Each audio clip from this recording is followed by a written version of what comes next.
নমস্কার।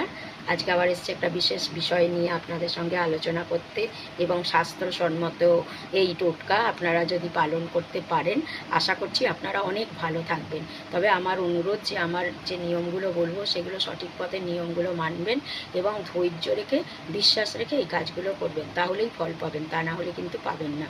তো প্রথম কথা হচ্ছে যে আপনাদের যদি দেখেন রাত্রিরে শুতে গেলেই আপনারা ঘুমোতে গেলেই কোনো খারাপ স্বপ্ন দেখেন, কেউ ভয়ের স্বপ্ন দেখেন, কেউ স্বপ্ন দেখে জেগে যান আর ঘুম আসে না, এইরকম যাদের অবস্থা হয় না, তারাই বোঝে যে কতটা কষ্ট, কতটা ভয়, কতটা অনুকম্পা তার মধ্যে দেখা দেয়।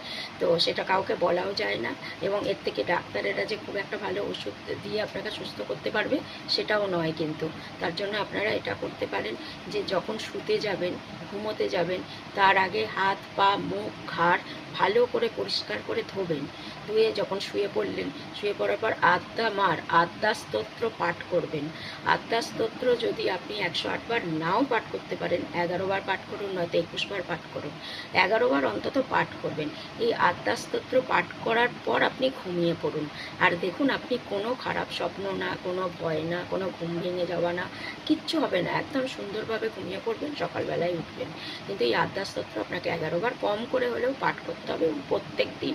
শুতে যাওয়ার আগে হাত পা মুখ ঘাড় ভালো করে ধুয়ে বিছনায় বসে পাঠ করে শুয়ে পড়ুন। আমি কথা দিচ্ছি আপনারা এর থেকে মুক্ত হতে পারবেন, সুস্থ থাকবেন এবং খুব সুন্দর ঘুমোবেন এবং শরীর স্বাস্থ্য আপনার ভালো থাকবে। তো করুন। কোনো তো কঠিন কিছু নিয়ম আপনাদের আমি বলি না, কোনো খরচপাতির কথাও আমি বলি না, শুধু সহজ পদ্ধতিতে নিয়মগুলো পালন করতে বলি এবং ধৈর্য রাখতে বলি, বিশ্বাস রাখতে বলি। তো এইটুকুনি আপনারা পারবেন না? একটু করে দেখুন না, তাতে তো উপকার পাবেন। আমি আপনাদেরকে বিশ্বাস দিচ্ছি যে আপনারা উপকারিতাটা পাবেন। করুন, ভালো থাকুন, সুস্থ থাকুন।